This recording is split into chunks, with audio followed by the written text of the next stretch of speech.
Hit TV YouTube channels లో మీ వ్యాపార ప్రకటనలకు మరియు ప్రమోషనల్ ఇంటర్వ్యూస్ కోసం వెంటనే సంప్రదించండి.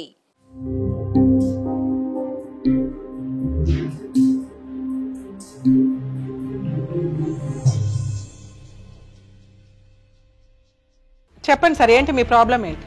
పెళ్లి కాక ముందుకి నాకు మా భార్య చిన్నతనంలోనే వాళ్ళ అమ్మ చనిపోయింది. మా భార్య వాళ్ళమ్మ. మేము పెళ్లి చేసి 8 సంవత్సరాలు అవుతుంది మేడం. నడుస్తుంది. అయితే ఇంకా అప్పటి నుంచి పెళ్లి చేసుకున్నప్పటి నుంచి మా భార్యను ఒక రోజు కూడా మా నాయన బాత్రూమ్ లో స్నానం చేయనీయడు. చిన్న బాబులను పాలు పట్టియకుండా చిన్న బాబులను అంగన్వాడి దగ్గర అక్కడ ఇక్కడ వదిలేసి పనికి వెళ్తున్నాం మేడం. అట్లా కూడా ఏదో ఒక ఇంత గూడు వేసుకోవాలి, ఇంత పెళ్లి వేసుకోవాలి. మా అమ్మ నాకు ₹1 నన్ను పెళ్లి చేసుకుంటే కూడా నాకు పెళ్లికి ₹1 ఇవ్వలేదు మేడం. ప్రతి దాంట్లో నన్ను అన్యాయం చేసుకుంటూనే వచ్చారు. సార్, ఇక్కడ ఒక డౌట్ అండి. అసలు మీరు సెకండ్ కొడుకు అంటే ఇంటికి మగపిల్లోడుగా ఫస్ట్ పుట్టిన కొడుకు మీరు ఎందుకు నచ్చట్లేదు మీ అమ్మా నాన్నకి? కాకపోతే నా తోటి కొంచెం అమ్మాయిలాగా వండుకొని తినడం, మాట్లాడడం, ఇంతకు ముందుకు చిన్నప్పటి నుంచి చేసిన అలవాట్లు ఉన్నాయి. దాని గురించి కొడుతున్నారు. ఇంకా పెళ్లి కాక ముందుకు 10th అయిపోయినాక నేను కష్టం చేసి డబ్బులు ఇవ్వడం స్టార్ట్ చేసిన మేడం. వాళ్ళకు డబ్బులకు అలవాటు పడ్డారు. ఇప్పుడు పెళ్లి అయినాక నేను డబ్బులు ఇవ్వట్లేదు కదా. నా పెళ్లి అయిన కనుక సార్, ఇప్పుడు మీ వైఫ్ వచ్చిన తర్వాత మీ అప్పుడైనా కనీసం ఏంటంటే అంత ముందు వరకు మీరు తీసుకొచ్చిన డబ్బులు వాడుకుంటున్నాడు, తాగుతున్నాడు, ఏదో చేస్తున్నాడు మీ నాన్న. మీరు ఇట్లా ఒక క్యారెక్టర్ ఉంది అని తెలిసి ఒక అమ్మాయిని తీసుకొచ్చి మీ అమ్మా నాన్న ఎలా పెళ్లి చేశారు?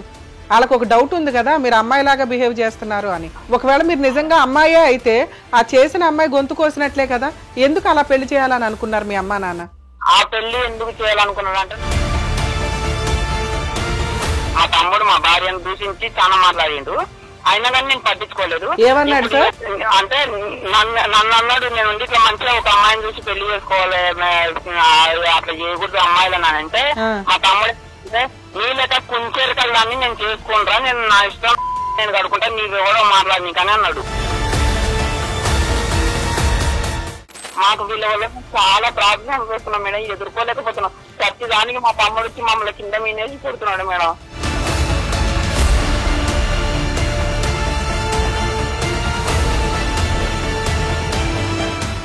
నమస్తే, welcome to Adalat with advocate Ramya. మన హిట్ టీవీలో సక్సెస్ఫుల్ గా రన్ అయ్యే షోస్ లో ఇది కూడా నెంబర్ 2 పొజిషన్ లో ఉంటది. ఎందుకంటే నెంబర్ 1 లో ఇది కథ కాదు జీవితం రన్ అవుతుంది కాబట్టి నెంబర్ 2 లో అదాలత్ విత్ అడ్వకేట్ రమ్య ఉంటుంది. ఎందుకంటే మీకు అందరికీ తెలుసు, మీకున్న సమస్యలకి తనదైన శైలిలో పరిష్కారాలు చూపుతూ ఎన్నో లైఫ్స్ లో ఎన్నో కుటుంబాల్లో వెలుగులు నింపుతున్నారు. ఎవరో కాదండి, మహాతల్లి అంటారు. ఎన్నెన్నో ముద్దు పేర్లు ఉన్నాయి తెలుసా. ప్రముఖ హైకోర్టు అడ్వకేట్ ఆకుల రమ్యకుమారి గారు మరి మనతో పాటు జాయిన్ అవుతున్నారు. ఎందుకు ఆలస్యం, నమస్తే చెప్పేద్దాం రండి. మేడం నమస్తే. రీనా గారు నమస్తే చెప్పడానికి ముందు ఒక క్వశ్చన్, మీరు ఎవరన్నా మా షోస్ కింద కామెంట్స్ చదువుతారా? ఎస్ అండి, అసలు మీ గురించి ఒక 10 మంది అభిమానులను మిక్సీలో వేసిన డైలాగ్ మీరు చెప్తున్నారు. హ్యాపీగా అనిపిస్తుందండి. ఎందుకంటే వాళ్ళ అభిమానం ఈ రోజున మేము చదువుకున్న చదువుకి ఒక కరెక్ట్ గిఫ్ట్ దొరికిందని అనుకోవాలి. ఎందుకంటే ఈ షోలో నేను కూడా మీతో పాటు పార్టిసిపేట్ చేస్తున్నాను కాబట్టి తప్పకుండా చదువుతాం. ఎంతో ఆనందంగా ఉంటుందో తెలుసా ఆ మెసేజెస్ చూస్తుంటే. నిజంగా చాలా హ్యాపీగా అనిపిస్తుంది. ఎప్పుడైనా ఇమ్మీడియట్ సొల్యూషన్ ఎవరికైనా కావాల్సిందే. అది మన హిట్ టీవీ స్టేజ్ ద్వారా దొరుకుతుంది కాబట్టి Adalat with advocate Ramya second position లో ఉన్న, ఫస్ట్ పొజిషన్ లో కూడా ఆ షోలో కూడా మేమే ఉన్నాం కాబట్టి ఫస్ట్ సెకండ్ మందే నడుస్తున్నట్టు. సో ఇప్పుడు నమస్కారం. సో ఎస్ కాల్ తీసుకుందాం. నమస్తే అండి. మేడం నమస్కారం మేడం. సార్ మీ పేరు చెప్పండి ముందు. నా పేరు విజయ్ కుమార్, మాది నాగర్ కర్నూలు డిస్టిక్ కొల్లాపూర్ మండలం చిదాయపల్లి గ్రామము. విజయ్ కుమార్ గారు, మీకున్న సమస్యని చాలా క్లుప్తంగా తెలపడానికి ప్రయత్నించండి. ఎందుకంటే చాలా విలువైన సమయాన్ని మన కోసం కేటాయిస్తున్నారు అడ్వకేట్ రమ్య గారు. సరేనా? మేడం ఉన్నారు, మాట్లాడడానికి ప్రయత్నించండి. చాలా క్లుప్తంగా చెప్పడానికి ప్రయత్నం చేయండి. మాట్లాడండి. విజయ్ కుమార్ గారు నమస్తే అండి. మేడం నమస్కారం మేడం. నమస్తే సార్, చెప్పండి సార్, ఏంటి మీ ప్రాబ్లం ఏంటి? మాది చిన్నప్పటి నుంచి నన్ను కొట్టుకుంటూ చేసుకుంటా నేను ఇంకా హాస్టల్లో ఉండి చదువుకున్న స్టడీ చేసిన మేడం. మళ్ళీ ఇంకా 10th అయిపోయిన కాడ నుంచి కూలి పని చేసిన మేడం. అక్కడ నుంచి చేసి మా అమ్మలకి ఇంకా ఆడికైనా కొడుతుంటే చేస్తుంటే ఆడికి పట్టించుకోకుండా వచ్చిన ఇంకొకసారి సూసైడ్ అటెంప్ట్ కూడా చేసుకున్నా మేడం. ఇట్లనే కొడుతుంటే బాధలు తట్టుకోలేక. విజయ్ కుమార్ గారు క్లుప్తంగా చెప్పండి, అంటే ఫాస్ట్ గా టపా అని ఒక 10 ఏళ్ళకు ఒకసారి అని కాదు. అసలు మీరు ఎక్కడి నుంచి మాట్లాడుతున్నారు, మీ ఫ్యామిలీ తల్లిదండ్రులు ఎవరు, మీరు ఎన్నో కొడుకు ఏంటి, అసలు మీ చదువు ఏంటి, అవి చెప్పండి 1 by 1, కంగారు లేదు. చుకాయపల్లి కాలనీ కొల్లాపూర్ లో గ్రామం ఉంటది. నేను 10th వరకు చదువుకున్న మేడం. 5 నుంచి హాస్టల్లో ఉండి చదువుకున్నా. మా అమ్మలు వలస వెళ్ళిపోతున్నారు. అప్పుడు వలస వెళ్ళిపోతున్నారు. మీరు ఎంతమంది అండి పిల్లలు?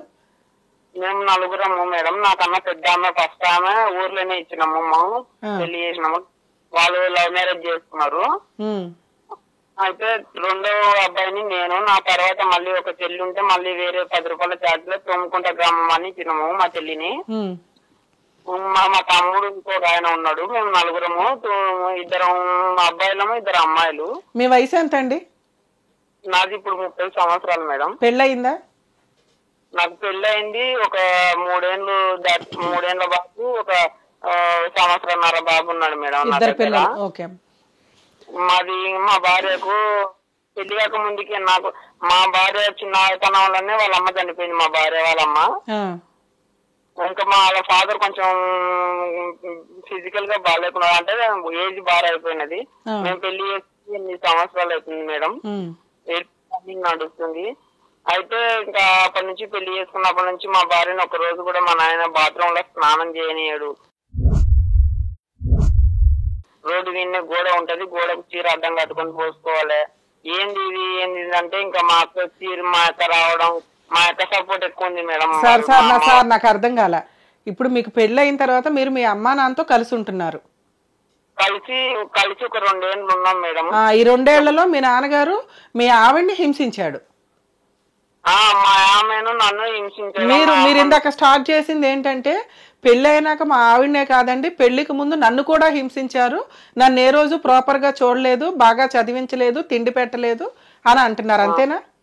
ఏ రోజు తిండి పెట్టలేదు, ఏ రోజు నన్ను యాక్సెప్ట్ చేయలేదు కొడుకని. మా భార్యను కూడా కోడలని అంగీకరించలేదు. ఇప్పుడు నాకు పుట్టిన పిల్లలను కూడా వాళ్ళను ఆదరించట్లేదు. అది అట్లానే నా పిల్లలు నేను ఒక గుడిసె వేసుకొని వెనక పక్క ఉన్నాం మేడం, తడకలు వేసుకొని. కనీసం కవర్ కూడా లేదు. ఎన్నో సార్లు కౌన్సిలర్ అడిగితే కూడా 2 నెలలు ఇంటి చుట్టూ తిరిగితే కూడా కౌన్సిలర్ ఇంటి చుట్టూ ఒక కవర్ ఇప్పియండి అంటే ఇప్పియలే. ఎలక్షన్లు అప్పుడేమో ఓట్ల కోసం వచ్చినప్పుడేమో కవర్ ఇప్పిస్తా అంత చేస్తా అని చెప్పిండ్రు. తర్వాత ఎవరు పట్టించుకోలే. సారేళ్ళే పట్టించుకోకుంటేనే వానలో కట్టిన అనుకుంటే మేము అట్లనే జీవనం సాగిస్తున్నాము. మళ్ళీ నిన్న మా వాళ్ళు అందరు వచ్చి కొట్టిండ్రు. కేసు పెట్టడానికి స్టేషన్ కాడికి పోతే ఎవరు కేసు తీసుకోవట్లేదు మేడం. మళ్ళీ కేసు ఇచ్చి మళ్ళీ హాస్పిటల్కి తీసుకెళ్లి హాస్పిటల్లో చూపించుకొని మళ్ళీ ఇంటికి వచ్చినాక మళ్ళీ కలిసి కొట్టిండ్రు. మళ్ళీ నా ఫోన్ వాళ్ళ కొట్టిండ్రు. నేను వీడియో తీసుకుంటే ఫోన్ వాళ్ళ కొట్టిండ్రు. ఫోన్ వాళ్ళ కొట్టి మళ్ళీ నాకు దగ్గర డబ్బులు ఉంటే ఇంకా అవి కూడా లాక్ చేసుకున్నారు. వీడు మళ్ళీ కన్నా వెళ్ళిపోతాడే అని చాలా ఏం చూస్తున్నారు మేడం. పోలీసు కేసు కూడా తీసుకోవట్లేదు. విలేకరులకు చెప్పిన, టీవీ ఛానళ్ళకి ఎవరికి చెప్పినా రెస్పాన్స్ ఎవరు ఎత్తలేరు మేడం. సార్ ఇంతకీ మీరు ఏం పని చేస్తారు? నేను కూలి పని చేస్తాను మేడం. మీ ఆవిడ ఏం పని చేస్తుంది? మా ఆవిడ కూడా అదే పని చేస్తుంది మేడం.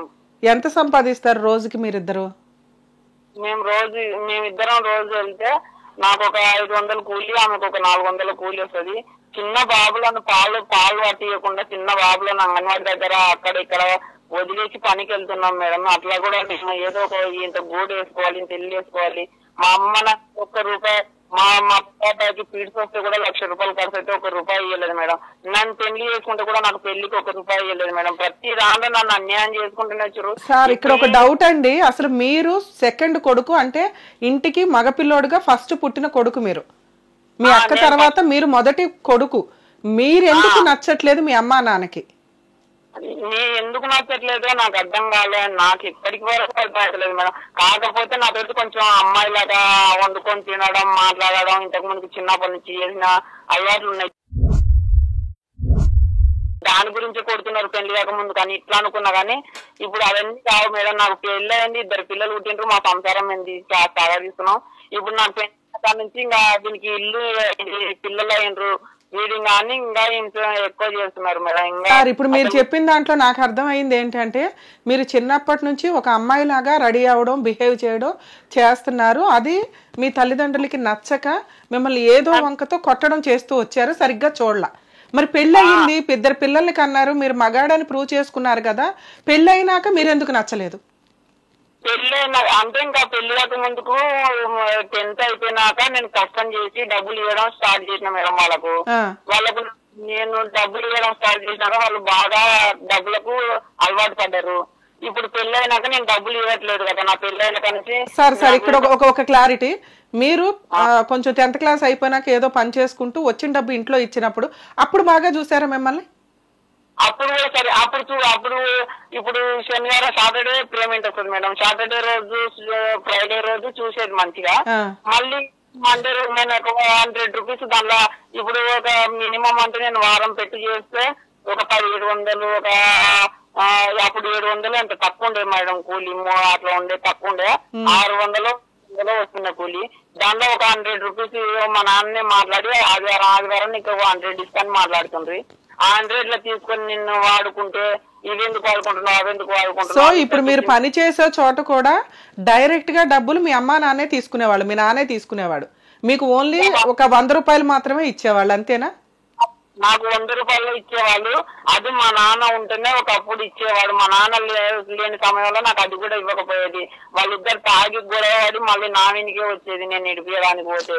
ఎంతసేపు ఉన్న చిన్న కొడుకు అని ఇప్పుడు వ్యాపారం మొత్తం ఆస్తి కూడా మొత్తం ఇద్దరు ఉందాము, నాయన సంపాదించింది ఇదంటే లేదంట. మేము రేపు వెళ్ళిపోవాలని మమ్మల్ని డాన్సుల్లో పెట్టి రేపు కాల్ చేయాలని కొట్టిండ్రు మేడం. ఇప్పుడు చెయ్యిలా పేడెచ్చింది బాగా, నిన్న కట్ట తీసుకొని కొట్టిండ్రు, పెద్ద లావు కట్ట తీసుకొని కొట్టిండ్రు. బండి ఉంటే బండి నుంచి కిందికి దొబ్బిండ్రు. మొత్తం ఫోటోలు వీడియోస్ ఉన్నవి. అవన్నీ పక్కన పెట్టి రేపు గుడి చెప్పుకొని బయటికి వెళ్ళిపోవాలంట. ఎక్కడ పోనీకి నాకు స్థానం లేదు మేడం.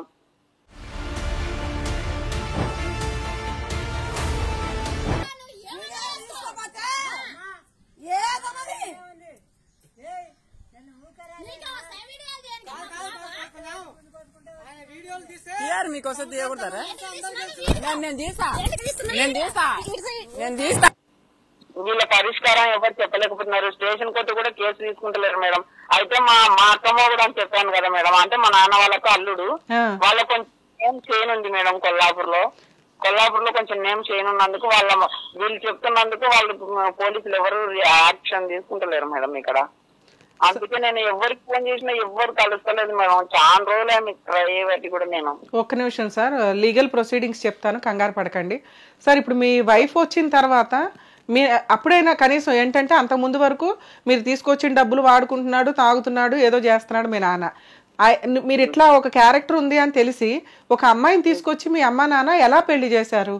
వాళ్ళకు ఒక డౌట్ ఉంది కదా మీరు అమ్మాయిలాగా బిహేవ్ చేస్తున్నారు అని. ఒకవేళ మీరు నిజంగా అమ్మాయే అయితే ఆ చేసిన అమ్మాయి గొంతు కోసినట్లే కదా, ఎందుకు అలా పెళ్లి చేయాలని అనుకున్నారు మీ అమ్మా నాన్న? ఆ పెళ్లి ఎందుకు చేయాలనుకున్నారు అంటే నాకు అంత హ్యాబిట్స్ లేవు మేడం. కాకపోతే మాట ఒకటి, వాయిస్ ఒకటి, అమ్మాయి లాగా మాట్లాడడం, జాంతనం ఇంతవరకే ఉంది. నాకు పెద్దగా డ్రెస్సింగ్ చేయడం, స్టైల్ గా ఆడపిల్లలాగా తయారు కావడం ఇవన్నీ లేవు. ఫిజికల్ గా నా అబ్బాయినే. అయితే నేను ఇంకా వీటినే బయట వీళ్ళు కొడుతుంటే మా పెద్దమ్మ వాళ్ళు, మా నాయన అన్న వాళ్ళు, అన్న భార్యలు ఉంటారు కదా మేడం, వాళ్ళందరూ చేరిన వాళ్ళు కాలనీలో వాళ్ళందరూ నన్ను పిలుచుకొని నువ్వు పెళ్లి చేసుకో, నువ్వు నీ లైఫ్ బాగుంటది, నువ్వు నీ భార్య బాగుంటది అని అంటే నేనంతలకు నేను పోయి మా పెద్దనాయన మా నాన్న దగ్గరకు పోయితే కూడా ఒప్పుకోలే మేడం. మా పెద్దనాయన మా అమ్మ తమ్ముడిని తీసుకెళ్లి నేను పెళ్లి చేసుకుంటా, నాకు ఒక అమ్మాయిని చూడండి చేయండి అంటే ఒక అమ్మాయిని చేసుకున్నాం. ఫిజికల్ గా కూడా నేను నా భార్య హ్యాపీగా ఉన్నాం మేడం. మాకు వీళ్ళ వల్ల చాలా ప్రాబ్లం అనుభవిస్తున్నాం మేడం, ఎదుర్కోలేకపోతున్నాం. ప్రతి దానికి మా తమ్ముడు వచ్చి మమ్మల్ని కింద మీనేసి కొడుతున్నాడు మేడం. సార్ మీరు టెన్షన్ పడకండి. ఇప్పుడు ఇంకొక క్వశ్చన్, ఇప్పుడు మీరు నేను ఇందాక అడిగిన క్వశ్చన్కి ఆన్సర్ ఇచ్చారు. ఏంటి మీ తల్లిదండ్రులు మీరు ఒక అమ్మాయిలాగా మాట్లాడుతున్నారు కాబట్టి అసలు మగాడిగా పనికొస్తారా పనికిరారా అనే డౌట్ ముందు వాళ్ళకే ఉంది. ప్రపంచానికి ఉండడం తర్వాత ప్రపంచం అంతా మిమ్మల్ని యాక్సెప్ట్ చేసింది, కానీ మీ తల్లిదండ్రులు మిమ్మల్ని యాక్సెప్ట్ చేయలే. చిన్నప్పటి నుంచి హీనంగానే చూస్తూ ఉన్నారు. మీరు సంపాదన స్టార్ట్ చేసినాక మిమ్మల్ని ఒక ఏటీఎం మిషన్ లాగా మీరు తెచ్చిన పావలానో 10 పైసలో వాళ్ళే వాడుకుంటూ వచ్చారు. ఈలోపు మీకు చుట్టుపక్కల వాళ్ళు పెద్దనాన్న పెద్దమ్మ వీళ్ళంతా చెప్పింది ఏంటంటే, అరే నువ్వు ఒక పెళ్లి చేసుకోరా, నీకంటూ ఒక భార్య, నీకంటూ పిల్లలు, నీకు ఒక కుటుంబం ఉంటుంది, నీ వరకు నువ్వు సంపాదించుకుని నువ్వు హ్యాపీగా బతకొచ్చు అని చెప్పడం వల్ల వాళ్ళ సపోర్ట్ తోటి మీరు ఈ అమ్మాయిని పెళ్లి చేసుకున్నారు. పెళ్లి చేసుకున్నారు, మీ అమ్మా నాన్న చెంప పగలగొట్టినట్లుగా 2 పిల్లల్ని కని చూపించారు. మీరు మీ వైఫ్ అన్యోన్యంగానే ఉన్నారు ఇప్పుడు మీరు చెప్తున్న దాని ప్రకారం. మరి వాళ్ళు మీ పెద్దమ్మ పెద్దనాన్న చెప్పింది ఏంటి, ఈ క్రూయల్ మెంటాలిటీ ఉన్న మీ అమ్మా నాన్న మీ కుటుంబం నుంచి నువ్వంటూ ఒక సొంత కుటుంబం ఏర్పాటు చేసుకోవడానికి పెళ్లి చేసుకో అన్నారు. అప్పుడు నువ్వు ఇంట్లో నుంచి బయటికి వెళ్ళిపోయి ఆ వచ్చిన డబ్బులతోటో లేకపోతే మీరిద్దరూ పని చేసుకొని ఎక్కడైనా బతకొచ్చు కదా, ఎందుకు వీళ్ళ దగ్గరే ఉండాలనుకుంటున్నారు? మేడం అట్లా 8 సంవత్సరాలు పారిపోతూనే ఉంటాం మేడం ఈ సమస్యలకు. నేను నా భార్య. మీ పెళ్ళి ఎన్ని సంవత్సరాలు అయింది? పెళ్ళి ఎన్ని సంవత్సరాలు రన్నింగ్ అవుతుంది మేడం? 2017 మార్చి 15th నా తలంబ్రాలు జరిగినాయి మేడం. 2017లో పెళ్లి అయ్యింది, 2 పిల్లలు ఉన్నారు. మీరు ఇప్పుడు దాకా మీ అమ్మా నాన్నతో కలిసి ఉన్నారా లేకపోతే దూరంగా వెళ్ళిపోయి ఉంటున్నారా? దూరంగానే వెళ్ళిపోతున్నాం. ఒక ఇంటికి ఎప్పుడన్నా పండుగలకు దానికి దీనిలోకి వస్తాం మేడం అవసరం ఉంటే. వస్తే ఒక 3 రోజులు 4 రోజులు మరసంగా ఉంటారు, మంచిగా ఉంటారు. మళ్ళీ అవతల ఇంక ఎందుకులే అటు బతికొత్తం దూరం అని ప్రతి రోజు తిరిగినా ఈ సంవత్సరం వల్ల మార్చి ఫిబ్రవరి కాడ నుంచి స్థిరంగా ఉండాలని నేను నిర్ణయం తీసుకొని పిల్లల కోసం చదువులకు వెళ్ళే పిల్లలని స్థిరంగా ఉన్నందుకు వీడు ఎక్కడ వెళ్ళిపోతలేదని ఇంకా టార్చర్ ఎక్కువ చేస్తున్నారు మేడం. వెళ్ళిపోవడం ఏంటి, మీరు ఆల్రెడీ వేరుగానే ఉంటున్నారు అంటున్నారు కదా. ఎప్పుడో పండగలకి పబ్బాలకి వెళ్తున్నారు, మీ తిండేదో మీరు తింటున్నారు, మీ ఇల్లేదో మీరు ఉన్నారు. ఇప్పుడు మీ తల్లిదండ్రులతో మీకేంటి ప్రాబ్లం? వాళ్ళు మిమ్మల్ని కొట్టాల్సినంత అవసరం ఏమొచ్చింది? అవసరం ఏమొచ్చిందంటే ఇప్పుడు మా తమ్ముడు ఇక్కడ ఇందిరామ్మ ఇల్లు వచ్చింది మా డాడీకి. మీరు వేరే ఉంటున్నారో లేదో నాకు అది కన్ఫర్మ్ చేయండి. వేరే అంటే మా అమ్మల ఇల్లు ముందలకు ఉంది మేడం, వాళ్ళ తర్వాత ముందలకు ఉంది. వాళ్ళ ఇల్లుకి ఎన్నికల భాగంలో మేము గుడి చేసుకుని ఉండము. అయినా అన్నానికి వస్తారు, తింటారు. ఒక్క నిమిషం, ఇప్పుడు ఆ స్థలం ఎవరిది? ముందు మీ అమ్మ వాళ్ళు ఉంటున్నారు, మీ అమ్మ మీ నాన్న మీ తమ్ముడు చెల్లికి పెళ్లి అయిందా అవ్వాలా? ఇంకా ఇప్పుడు మా తమ్మునికి మా అక్కకు మా చెల్లికి పెళ్లి అయింది, వాళ్ళ పిల్లలు మ్యారేజ్ కూడా వచ్చింది మేడం. మీ తమ్ముడికి ఇంకా పెళ్లి అవ్వాలా? మా తమ్మునికి పెళ్లి చేసుకొని మేము 3 సంవత్సరాల నుంచి ఫోర్స్ చేస్తూనే ఉన్నాం. అదే ఒక్క నిమిషం సార్, మీ తమ్ముడికి పెళ్లి అవ్వలేదు ఇంకా? అయింది చెప్తా, దాని కూడా కొంచెం చెప్తా మేడం. అయితే నేను అరే ఒక ఇట్లా సంబంధాలు చూసి మన ఇంటికి వచ్చినాక కట్నం మాట్లాడేటప్పుడు రిజెక్ట్ చేస్తే బాగుండదు. ఒక అమ్మాయి మీద ప్రెజెంట్ పడుతుంది, మనకు అట్లా చేయకూడదు. నీకు చెయ్యి ఒకసారి చూసుకొని నచ్చిందంటే మమ్మల్ని దాంట్లో దొరకపోయి మాట్లాడుకుని ఓటు వేసుకోవాలి, కానీ ప్రతి అమ్మాయిని చూసి ఇచ్చడం బాగుండదు అని చెప్తే నీలాగా కొంచెం కళ్యాణం చేసుకోవాలని నా భార్య ముందరనే దూషించాడు. మా తమ్ముడు మా భార్యను దూషించి చాలా మాట్లాడిండు. అయినా కానీ నేను పట్టించుకోలేదు. ఏమన్నాడు సార్ మీలాగా? అంటే నన్ను అన్నాడు, నేను ఇట్లా మంచిగా ఒక అమ్మాయిని చూసి పెళ్లి చేసుకోవాలి, అట్లా చేయకూడదు అమ్మాయిలని అంటే మా తమ్ముడు అంటే నీ లెక్క కుంచేరికల్లాన్ని నేను చేసుకోనరా, నేను నా ఇష్టం నేను కడుకుంటా, నీకు ఎవరో మాట్లాడి కానీ అన్నాడు. ఓకే, మీ ఆవిడని తక్కువ చేసి మాట్లాడాడు, ఎవరిని పడితే అట్లా పనికి మాలిన అమ్మాయిని నేను చేసుకోను అని. చేసుకోనని అన్నాడు. అన్నాక నేను ఆ విషయం 3 ఏళ్ల నుంచి పట్టించుకోలేదు మేడం. మొన్న ఇంటర్ క్యాస్ట్ అమ్మాయిని చేసుకొచ్చుకున్నాడు. అంటే ఇంటర్ క్యాస్ట్ అంటే ఎస్సీ వాళ్ళే కానీ మాలా, మీరు మేము మాదిగా. అయితే చేసుకొచ్చుకున్నాడు. నేను ఒక మాట అనలేదు. నేను ఆల్రెడీ పోలీస్ స్టేషన్ పోయి సైన్ కూడా వేసి వచ్చిన, వాళ్ళిద్దరికి ఏజ్ ఉందని యాక్సెప్ట్ చేసిండ్రు, వాళ్ళిద్దరిని పంపించిండ్రు. మేము ఇంటికి తీసుకొచ్చుకొని కూడా ఇంట్లో పెట్టుకున్నాము, చేసుకుంటున్నారు, వాళ్ళు చేసుకుంటున్నారు, బానే ఉంది. ఇప్పుడు మీ తమ్ముడు మీ మరదలు మీ అమ్మా నాన్నతో ఆ ఫ్రంట్ ఎదురున్న రూమ్ లోనే ఉంటున్నారా ఇంట్లో? వాళ్ళందరూ 4 ఒకటే రూమ్ లో ఉంటారు మేడం. ఒక నిమిషం సార్, మీరు వేరే గుడి చేసుకొని వెనక వైపుకి షిఫ్ట్ అయిపోయి ఎంతకాలం అవుతుంది? మేము షిఫ్ట్ అయిపోయి కూడా మా పెద్ద బాబు పుట్టువాళ్ళు అంటే ఇప్పుడు మా బాబుకు 4 సంవత్సరాలు రన్నింగ్ అవుతున్నాయి మేడం. 4 సంవత్సరాల నుంచి మీరు వేరే ఉంటున్నారు, మీ తిండి మీరు తింటున్నారు, మీ బతుకు మీరు బతుకుతున్నారు. అప్పుడప్పుడు మీ దగ్గరకు వచ్చి వాళ్ళే ఏమైనా తిని వెళ్తున్నారు, మీరు కూడా ఏదో పండుగలో వాళ్ళతో కలుస్తున్నారు తప్ప విడిగా ఏ సమస్యలు లేవు. ఇప్పుడు ఏంటంటే ఆ స్థలంలో కూడా మీరు ఉండొద్దు, మీరు వేరే చోటకి వెళ్ళిపోండి అని ప్రెజర్ చేస్తున్నారా? అయితే మేము వెనకలో ఉంటే వస్తున్నారు, మంచిగా ఉన్నప్పుడు తింటున్నారు, పెడుతున్నాం మేడం మేము కూడా. కానీ ప్రతి సంవత్సరం వల్ల 2-3 సార్లు గొడవలు అవుతున్నాయి. ఆ గుడిసెలో మేము శాశ్వతంగా ఉన్నది ఏం లేదు మేడం. ఆ దేశం మళ్ళీ బయటికి ఇక్కడ బయట దేశాలు పోతున్నాం, మళ్ళీ వస్తున్నాము, కష్టం చేసుకొని వస్తున్నాం, మళ్ళీ మా గుడిసెలో వండుకొని తింటున్నాం, మళ్ళీ వీళ్ళు 2 రోజులు కొట్లాడే వరకు మళ్ళీ బయటకు వెళ్ళిపోతున్నాం. ఇట్లా జరుగుతున్నాయి మేడం. ఇప్పుడు కూడా అడుస్తుంది మేడం, మీతో ఫోన్ మాట్లాడి మా అడుస్తుంది. ఇట్లనే పెద్ద కానీ ఇట్లా మాట్లాడతారు కాబట్టి పెద్ద ఆంతులు ఎవరు వచ్చి చెప్పలేరు, స్టేషన్ పోతే కూడా ఎవరు పట్టించుకుంటలేరు మేడం. సార్ ఇప్పుడు మీ 3 సంవత్సరాల నుంచి మీరు గొడవ అవుతున్నప్పుడల్లా వేరే పనుల మీద వేరే రాష్ట్రమో వేరే ఊరో వెళ్ళిపోతున్నారు, మళ్ళీ అవి చేసుకుని ఎప్పుడో కుదిరినప్పుడు ఇక్కడికి వస్తున్నారు, మీ ఇది మీరు పడుతున్నారు. ఇప్పుడు వాళ్ళు గొడవ పడడానికి కారణం ఏంటి?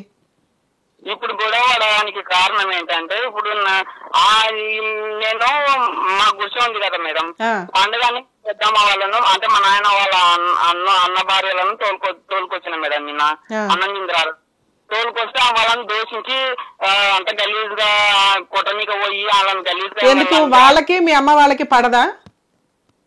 వాళ్ళకి మీ అమ్మ వాళ్ళకి పడదా? గొడవలు ఉన్నాయా? ఏమో మేడం, నేను ఎప్పుడు లేకున్నా వాళ్ళు ఇంతకు ముందు గొడవ పడాలంటే నాకు నిన్ననే. ఓకే, మీరు పెద్దమ్మ వాళ్ళు ఎప్పుడు మీకు హెల్ప్ చేస్తున్నారు కాబట్టి వాళ్ళని పిలిచారు ఇంటికి. ఇది మీ అమ్మ వాళ్ళకి తెలిసి వాళ్ళని బూతులు తిడుతూ కూర్చున్నారు. వాళ్ళు బూతులు తిట్టుకుంటే వాళ్ళ వీనికి పోతుంటే నేను పిలుచుకొచ్చున్నాను. నా ఇంట్లో నేను అన్నం పెట్టుకున్నా, మీ ఇంటికి రాలేదు వాళ్ళు.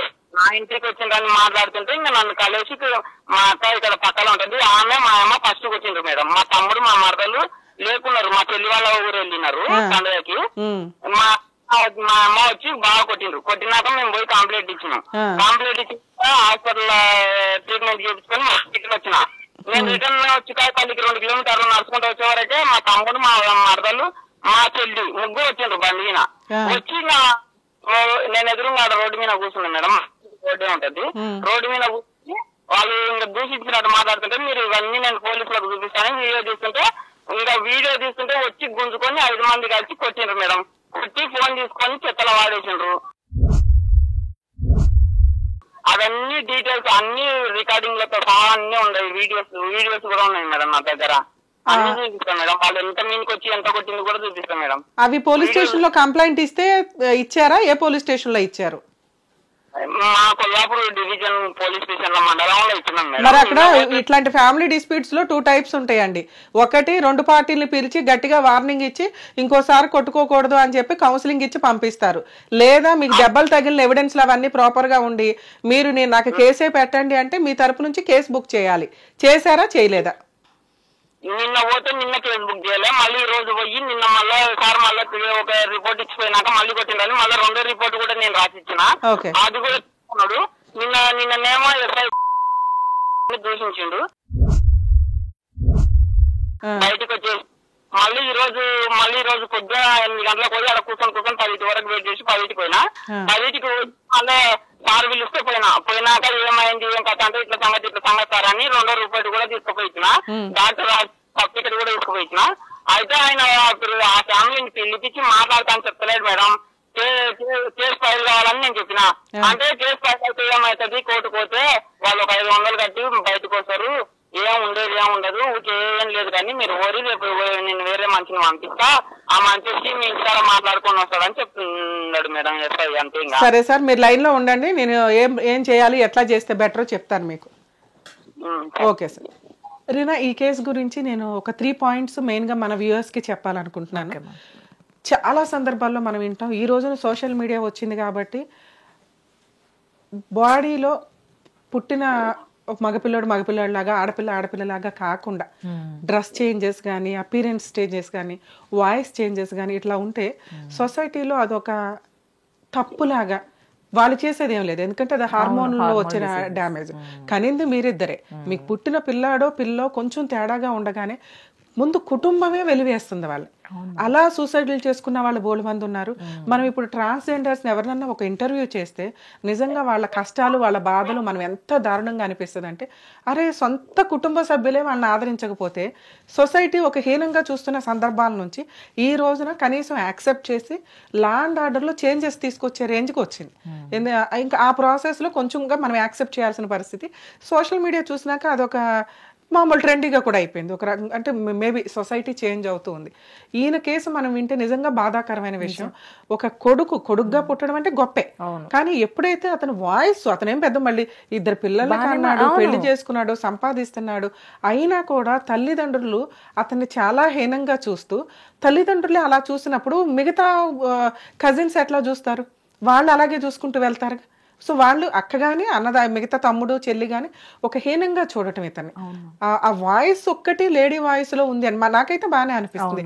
మేబీ చిన్నప్పుడు ఇంకొంచెం అలా ఏమన్నా ఉండొచ్చు, కానీ ఒక అమ్మాయి ఇతన్ని నమ్మి, అమ్మాయి లేని అమ్మాయో ఇంకొకటి ఏదైనా కానీ నమ్మి రావడం అనేది ఇంపార్టెంట్. సో వాళ్ళ పెద్దనాన్న వాళ్ళు ఎవరో సజెషన్ చెప్పడం వల్ల అతను ఒక కుటుంబాన్ని చూస్ చేసుకున్నాడు. నిజంగా ఒకవేళ ఆ సంబంధం దొరకపోతే ఈ పాటికి అబ్బాయి సూసైడ్ చేసుకునేవాడు. అది కూడా అన్నాడు, మేడం నేను 2-3 సార్లు సూసైడ్ అటెంప్ట్స్ కూడా చేశానండి అని. సో ఇంత హీనమైన స్టేజ్లో తల్లిదండ్రులు ఉండొద్దండి. మీరు కన్నా పిల్లలు మీరే యాక్సెప్ట్ చేయకపోతే సొసైటీలో వాళ్ళు బతకడానికి భయపడతారు. సో వాళ్ళు చేసిన మిస్టేక్ ఏం కాదు, లేదా కొంచెం కౌన్సిలింగ్లు ట్రీట్మెంట్లు ఇప్పించడానికి ట్రై చేయాలి. ఎందుకంటే వాళ్ళు బ్యాలెన్సింగ్ కొంచెం అటు ఇటు ఉండొచ్చేమో. కొన్ని కౌన్సిలింగ్స్ ట్రీట్మెంట్ల ద్వారా క్యూర్ అవ్వడానికి ఎక్కువ అవకాశం ఉంది. మేబీ వీళ్ళు ఫైనాన్షియల్గా కాస్త వీక్ కాబట్టి అవగాహన లేకపోవడం వల్ల ఆ పిల్లోడిని వెలివేసినట్టే చూశారు. ఫస్ట్ ఎప్పుడు సరిగ్గా తిండి పెట్టలేదు, దగ్గరికి తీసుకోలేదు. తిండి పెట్టకపోయినా పర్లేదు, తల్లిదండ్రులు అనే వాళ్ళు హక్కును చేర్చుకుంటే వాళ్ళకు ఉండే ఓదార్పు వేరు. తల్లిదండ్రులే ఒక ఆయుధాల కింద లెక్క కదా వాళ్ళకి. సో తర్వాత ఇక నెక్స్ట్ రెండో స్టెప్ మాట్లాడితే ఆ అబ్బాయి సంపాదించడం స్టార్ట్ చేశాడు. 10th చదివిన తర్వాత పాస్ అయ్యాడా లేదా అనేది పక్కన పెడితే వాళ్ళకున్న దీని ప్రకారం అతను ఒక పనికి వెళితే ఆ పని దగ్గర కూడా అతని దగ్గర నుంచి శాలరీ అబ్బాయికి ఇవ్వకుండా వీళ్ళ నానే వెళ్ళి తెచ్చేసుకోవడం, అతన్ని ఒక స్లేవ్ లాగా, ఒక బానిసలాగా ట్రీట్ చేశారు తప్ప పెళ్ళయ్యేదాకా అతను ఒక ఏటీఎం కార్డు లాగానే వాడుకుంటున్న సందర్భాలు ఎక్కువ నడిచింది. Second, marriage system. నిజంగా ఇలాంటి సందర్భంలో నేను అతను అడిగా, మీ తల్లిదండ్రులు ఎట్లా పెళ్లి చేశారు? ఒక అమ్మాయి జీవితం కదా, మీ తల్లిదండ్రులే నమ్మలేదు అన్నప్పుడు ఆ అమ్మాయి ఎవరో నమ్మి వచ్చి పెళ్లి చేసుకుంది. ఒకవేళ ఇలాంటివి ఏమైనా ఉన్నా టెస్టులు చేసుకొని వెళ్ళటం బెటర్ ఆప్షన్. ఇక్కడ అతను ఆల్రెడీ ప్రూవ్ చేసుకొని ఉన్నాడు, బెటర్ పొజిషన్లోను. ఇక థర్డ్, తల్లిదండ్రులతో కలిసి ఉండి ఇన్ని తన్నులు తినటం, ఇన్ని తిట్లు తినటం ఇంతవరకు అవసరమా అంటే చాలా మందికి తెలియని ఇన్సిడెంట్ ఏంటంటే తల్లిదండ్రులు వాళ్ళ స్వార్జితమైన ఆస్తి, దాన్ని అడిగే హక్కు మనకి లేదు. ఆ సరౌండింగ్స్ లో ఉండాలా వద్దా అనేది వాళ్ళ ఇష్టం. చిన్నప్పటి నుంచే వాళ్ళు కడుపులో పెట్టుకొని చూసుకొని వ్యక్తిని ఆఫ్టర్ మ్యారేజ్ చూసుకుంటారనేది దండగ. వీళ్ళ పెద్దమ్మ ఏదైతే ఇతనికి చెప్పారో, నువ్వు పెళ్లి చేసుకుని నీ కుటుంబం నువ్వు చూసుకోరా అంటే, ఇలా పెళ్లి చేసుకోగానే అట్లా వెళ్ళిపోయి సంపాదించి బతికేయలేరు. వాళ్ళు ఒక ఇల్లు, ఒక రెంట్ ఏదైనా కట్టాలి అన్న కొంచెం ఫైనాన్షియల్ సపోర్ట్ కావాలి. సో మ్యాక్సిమం మన ఈ సిస్టమ్ ఎట్లా ఉంటుందంటే, ఇట్లాంటి సందర్భంలో ఎవడో ₹1 ఇచ్చి హెల్ప్ చేయడు. అరే ₹1 కొంచెం ఒక గోడ కట్టుకోరా, ఒక ఇది కట్టుకోరా అని 4 చేతులు వేస్తే 10,000 15,000 అతనికి ఒక సెట్ అవుతుంది ఒక రకంగా. కానీ అది లేదు. అతను ఇందాక బాధపడింది ఏంటంటే, కనీసం నేను పాకేసుకున్నాను మేడం, దానికి ఒక కవర్ కూడా నాకు గవర్నమెంట్ ప్రొవైడ్ చేయలేదు, నేను ఎన్నిసార్లు రిపీటెడ్గా ఇదైనా అనేది. మేబీ మనం ఆ సందర్భంలో అక్కడ ఉంటే మనం ఏమైనా హెల్ప్ చేసేవాళ్ళం, కానీ ఇప్పుడు మనం గబుకుని ఆ సిచ్యువేషన్ ఏంటో మనకు తెలియదు కాబట్టి మేబీ అంత కవర్ హెల్ప్ కావాలంటే అతని తర్వాత ఫోన్ చేసినా మనం హెల్ప్ చేయడానికి, నా వంతు ప్రయత్నంగా నేను చేయడానికి అందుబాటులో అయితే ఉన్నా. ప్రాపర్టీ, అమ్మా నాన్నకి సంబంధించిన ప్రాపర్టీలో వాళ్ళు ఉండొచ్చా ఉండకూడదా అంటే ఇది వాళ్ళ ప్రాపర్టీ కాదు, ఆ పక్కన ఉంటున్నారు. వీళ్ళు హ్యాపీగా ఉండడమే వాళ్ళకి నచ్చట్ల. నెక్స్ట్, ఒక మరిది క్యారెక్టర్ అంటే తమ్ముడు క్యారెక్టర్ వదిన్ని నువ్వు పనికిమాలిన అమ్మాయిని చేసుకున్నట్టు నేను చేసుకోను అన్నాడు. సో ఇట్లా క్యారెక్టర్ అసాసినేషన్ చేసుకుంటూ ఒక అమ్మాయి ఒక బాడీని ఇది చేస్తూ ఆవిడ కులాన్నో ఆవిడ దీన్నో తక్కువ చేసి మాట్లాడడం అంటే అసలు ఆ రోజే ఇతను కేసు ఫైల్ చేయొచ్చు. కానీ ఇది కుటుంబ సమస్య అవడం వల్ల పోలీస్ స్టేషన్లో అంత గబుక్కుని తీసుకోరు. నీకు నచ్చపోతే ఆ ఏరియా నుంచి వెళ్ళిపోయి అంటే అక్కడ ఆ గుడిసేసుకోవడమే అతనికి కష్టం. ఇంకో చోటకి ఎట్లా వెళ్ళిపోయి ఎక్కడ ఉంటాడు? అప్పటికి పారిపోతున్నారు. ఎక్కడ పని వస్తే అక్కడికి పారిపోయి ఎప్పుడో కుదిరినప్పుడు వస్తున్నాడు. వచ్చిన ఆ నెల 2 నెలలు వీళ్ళతో ఒక తగాదానే. వీళ్ళకి ఆల్రెడీ హెల్ప్ చేసిన వాళ్ళు పెద్దనాన్న ఉన్నారు కాబట్టి వాళ్ళని ఒక రోజు భోజనానికి పిలిస్తే వాళ్ళని బూతులు తిడుతూ ఇప్పుడు ఇతను నరకం కనిపిస్తుంది ఒక రకంగా. ఎక్కడికి వెళ్తున్నా న్యాయం జరగట్లేదు అనే ఒక హోప్ తో మనకి కాల్ చేశారు. కుమార్ గారు చెప్తాను, ఒకసారి వినండి సార్. మేడం చెప్పండి మేడం. సార్, పోలీస్ స్టేషన్ లో కోర్టులో సగం మంది పోలీసులు కానీ, సగం మంది అడ్వకేట్లు కానీ, లేకపోతే సగం మంది ప్రజలు కానీ అనుకునేది ఏంటి అంటే, కోర్టులో సంవత్సరాల తరబడి కేసులు నడుస్తాయి, నడవనివ్వండి. అలా మీరు ఒక కంప్లైంట్ పెట్టకపోతే వీళ్ళు జీవితకాలం మిమ్మల్ని హింసిస్తూనే ఉంటారు. మీకు వినండి, పోలీస్ స్టేషన్ లో మిమ్మల్ని ఎవరు తక్కువ చేసి మాట్లాడకూడదు. మీరు కంప్లైంట్ ఇస్తే వాళ్ళు ఎఫ్ఐఆర్ చేయాల్సిందే. మీ దగ్గర ఉన్న ఎవిడెన్స్లు తీసుకొని, ఇది కుటుంబ సమస్య అయినా కూడా మిమ్మల్ని కొట్టారు కాబట్టి 1-2 పార్టీలకి కౌన్సిలింగ్ అన్నా ఇవ్వాలి ఆ పోలీస్ స్టేషన్ ఎస్ఐ ఎవరైతే ఉన్నారో వాళ్ళు, లేదా ఎఫ్ఐఆర్ చేసేయాలి, చేయమని చెప్పండి. ఈ రెండిట్లో ఏ ఒక్కటి జరగకపోయినా కౌన్సిలింగ్ ఇవ్వకపోతే ఎఫ్ఐఆర్ చేయాలి, లేదా కౌన్సిలింగ్ ఇవ్వాలి. మీ అమ్మ నాన్న మీ బ్రదర్ మీకు సారీ చెప్తే మీకు నచ్చితే ఎఫ్ఐఆర్ పెట్టుకోండి, లేకపోతే వెనక్కి రండి. ఎఫ్ఐఆర్ చెయ్యను అనడానికి ఎటువంటి రైట్స్ లేవు పోలీసులకి. ఇన్ కేస్ ఎఫ్ఐఆర్ చేయకపోతే మాకు మళ్ళీ కాల్ చేయండి, నేను పోలీసులతో మాట్లాడతా. మేడం ఇంకొక విషయం మేడం, నిన్న కానిస్టేబుల్ అంటే ఎంక్వైరీకి పంపిస్తారు కదా మేడం కానిస్టేబుల్, అతను నేను స్టేషన్ దగ్గర ఉన్నాను, ఇంటి దగ్గరకు వచ్చిండు. అతను నన్ను మాట్లాడితే నేను అంటే ఆయన దూషించి మాట్లాడుతుంటే నేను 2-3 మాటలు చేయలేకపోయినా కానీ మొత్తం మాటలు రికార్డింగ్ చేసినారు, కాల్ రికార్డింగ్ లో. అతను కూడా వినిపించిన, నీకు ఇట్లా మాట్లాడినా అని స్టేషన్ ముందర ఇది వినిపించిన నేను. అతను డ్యూటీ అయిపోయినాక మళ్ళీ ఈవినింగ్ టైమ్ లో మేము అందరం సరిపోయింది, ఈవినింగ్ టైమ్ లో ఇళ్ళ కాళ్ళు వచ్చినాం, హాస్పిటల్ చూపించుకొని వచ్చినాం, మళ్ళీ రేపు రమ్మన్నారు, రేపటి కోసం అని ఈ రోజు వచ్చేసినాము. నిన్న సాయంకాలము వచ్చిన ఆయన అనవసరంగా ఆయన పర్సనల్ పని వచ్చి బండి తీసుకొని వచ్చి, బాబు ఫోన్ అన్నాడు. ఫోన్ అంటే మీరు వాయిస్ రికార్డింగ్ డిలీట్ చేస్తావు, నేను ఇయ్యాను అని చెప్పిన, డైరెక్ట్ చెప్పేసిన. నాకు థాట్ అయితే అదేం లేదు, మీ అమ్మ వాళ్ళు కొడుతుంటే నేను ఇంటికి వచ్చిందని అన్నారంట కదా, అన్నావు కదా, వీడియో తీసుకున్నావు కదా, వీడియో చూస్తుంటే నేను నిజంగా అదే చూసాడే మంచిది అనుకొని ఫోన్ ఇచ్చిన. ఫోన్ ఇస్తే అదే మీ పెద్దమ్మన్న ఎవరో భోజనానికి వచ్చిండ్రు అన్నావు కదా, వాళ్ళని దొరకరాపాయంటే వాళ్ళ ఇల్లుకి వచ్చాం, రోడ్ అవతల ఉంది మేడం. దొరకరానికి నేను అక్కడ దొరకరానికి వరకు అది ఒకటి డిలీట్ చేసి, ఆయన వాయిస్ రికార్డింగ్ డిలీట్ చేసి మా వాకిట్లో ఫోన్ అద్దెంగి చక్కగా బండి వేసుకొని పోయిండు. ఏం సార్ పోతున్నారు, నేను తోలుకొస్తున్నా అంటే మళ్ళీ అనుకుంటా పోయింది, ఇంతవరకు ఫోన్ ఎత్తుతలేడు మేడం ఆయన. సరే, సో ఒక్క నిమిషం సార్, ఇప్పుడు మీ ఫోన్ లో మీ అమ్మా నాన్న వీళ్ళు తిట్టినవి వాళ్ళు కొట్టిన వీడియోలు అయితే ఉంచాడా, అవి కూడా డిలీట్ అయిపోయినాయా? ఒక ఆయన వాయిస్ రికార్డింగ్ కానిస్టేబుల్ అతడు రాంగ్ మాట్లాడిన మాటలు మాత్రం ఆయన ఒక్క నిమిషం సార్, మీకున్న విలన్సే ఎక్కువ, మళ్ళీ ఇంకా విలన్లు పెంచుకుంటూ వెళ్ళకండి.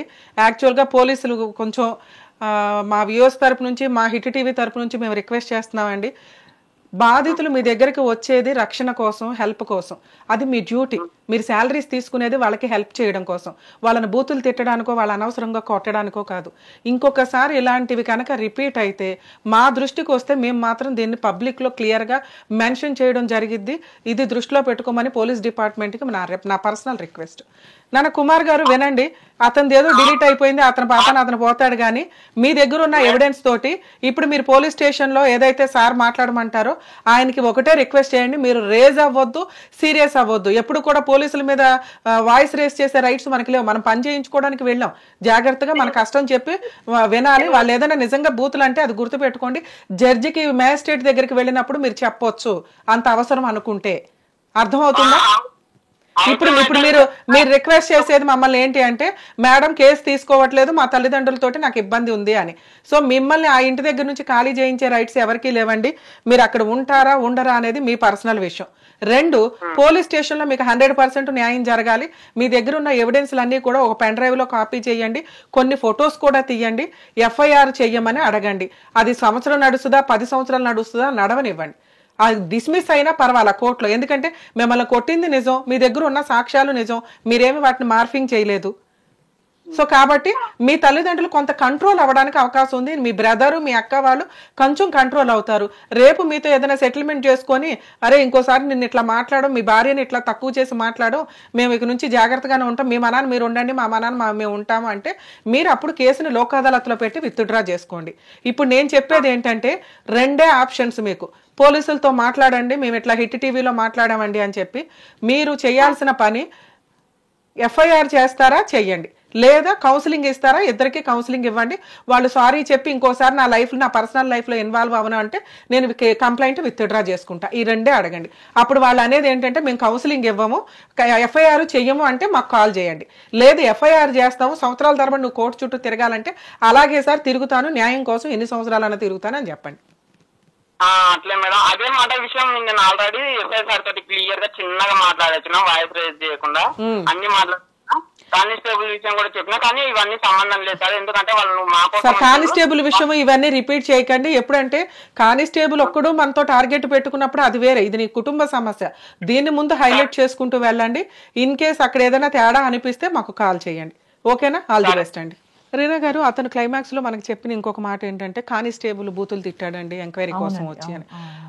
మేబీ వాళ్ళ టెన్షన్స్ వాళ్ళకు ఉంటాయి, కానీ మన కాన్స్టిట్యూషన్ మనకి ఇచ్చిన రైట్స్, వాళ్ళకి ఇచ్చిన డ్యూటీ, రెస్పాన్సిబిలిటీ ఏంటంటే ఒక సిటిజన్ని తిట్టే రైట్స్ ఎవరికి లేవు, కొట్టే రైట్స్ అసలు లేవు. తెలియక చాలా మంది ఏం చేస్తూ ఉంటారంటే ఇష్టం వచ్చినట్టు అదో పెద్ద పవర్ లాగా ఫీల్ అయ్యి, ఎందుకంటే సామాన్యుడు వాయిస్ రేస్ చేయలేడు. ఇప్పుడు ఏదో సోషల్ మీడియా వల్ల గబుకుని వీళ్ళు ఎక్కడికక్కడ వీడియోలు తీయడం వల్ల కొంచెం కంట్రోల్ అవుతున్నారు, కానీ ఇదైతే చేయకూడదు. మన వ్యూయర్స్ అందరూ తెలుసుకోండి. ఏ పోలీస్ అన్నా ర్యాష్గా మాట్లాడినా, బూతులు తిట్టినా మీరు కొంత ఎవిడెన్స్ పెట్టుకుంటే కనుక వాళ్ళ మీద సుపీరియర్కి కంప్లైంట్ ఇవ్వచ్చు. 100% యాక్షన్ తీసుకుంటారండి. ఇప్పుడు ఉన్నదంతా ఫ్రెండ్లీ పోలీసింగ్ కాబట్టి సేఫ్గా ఉంది. రైట్ మ్యామ్, చక్కటి మెసేజెస్ తో పాటు చక్కటి పరిష్కారాలు కూడా అందిస్తూ ఉంటారు ఎప్పుడు కూడా. సో గైస్, మీకు కూడా ఎటువంటి న్యాయపరమైనటువంటి సలహాలు కావాలన్నా, సూచనలు కావాలన్నా స్క్రీన్ పై కనిపిస్తున్న నెంబర్కి తప్పకుండా కాల్ చేయండి. మేడం, మరో ఎపిసోడ్ తో మళ్ళీ కలుసుకునే ప్రయత్నం చేస్తాం ma'am. Thank you. Hit TV app ని డౌన్లోడ్ చేసుకోండి. ఇందులో short news, live news, entertainment, movies అన్ని అవైలబుల్ గా ఉన్నాయి. Please download hit TV app. Hit TV app. Hit TV app ని ఫ్రీగా డౌన్లోడ్ చేసుకోండి.